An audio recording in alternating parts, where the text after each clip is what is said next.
বন্ধুরা, বড়া ভাজছি। আজকে বড়া ভাজা, আলু সিদ্ধ আর ডাল হবে। ডাল বসিয়ে দিয়েছি।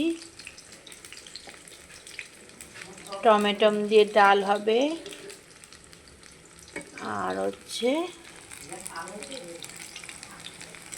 কালকে একটু তরকারি আছে।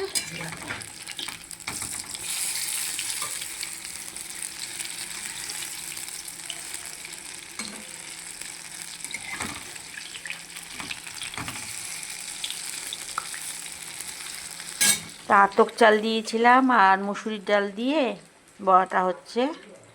তা এতে দিয়েছি মূলা ঘষে, আলু ঘষে, তারপর হচ্ছে তোমার ওই যে কুমড়োর যে উপরটা থাকে ওইটা দিয়েছি, ধনেপাতা দিয়েছি, টমেটো দিয়েছি, সব কিছু দিয়ে বড়াটা হচ্ছে।